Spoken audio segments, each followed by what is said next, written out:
Okay, so this is how you modify your headings to be whatever format you want them to be. Um, so the first thing you want to do is turn your navigation pane on. So you go to View and then Navigation pane, and then it'll show your headings. Now this is chapter 3, but I saved it under a different name so that I could just use the headings. Okay, so if you want your uppermost heading, so it's going to be heading 2 in the document because we made chapter 3 heading 1. Then first what you do is you format it how you want it. So you can either click over here to highlight, or you can just highlight like I did, like this. And then you would go to, you want it to be underlined, it's already underlined, bold, and centered. So it's like that. And just confirm that it looks like how you want it to look like. And then you'd go up to heading 2 and you would right click and you would say update heading 2 to match selection. Boom, we did that. And you'll notice that all of the things down here that we had already formatted as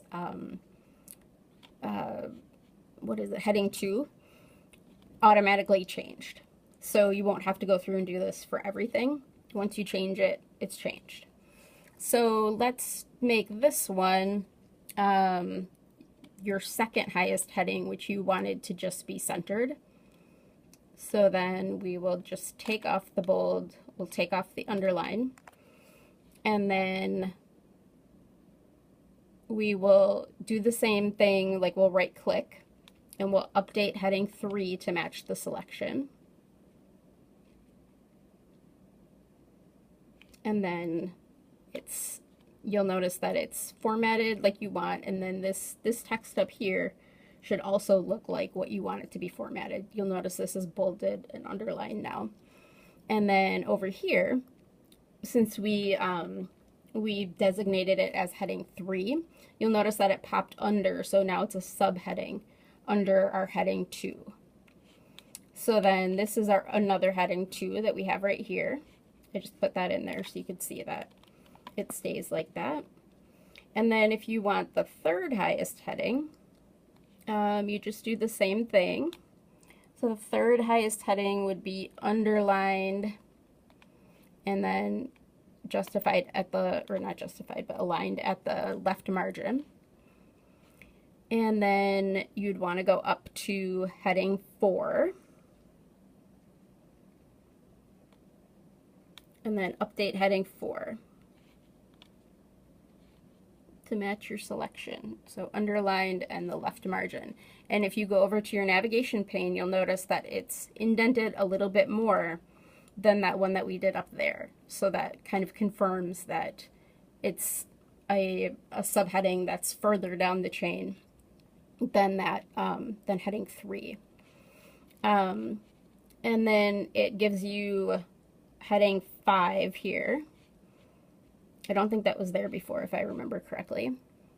And then you just do the same thing. So I'll just do it this way this time. No underline, left a margin would be right there. And then we will right click on heading 5, update heading 5. And then you'll notice right on the navigation pane that again, it's popped it under the last heading 4. So it's going to be a subheading of that one. And then if you go down and like say you want this one to be heading 5, sure, then you just click on it just like normal. Let's see, where's our next one? Right there. So that right now that is a heading 2, and you can always check up there if you forget how you designated everything. Like say we want it to be a heading 3 now, just click that, and then it's heading 3. So if you have any questions about that, just let me know. Bye.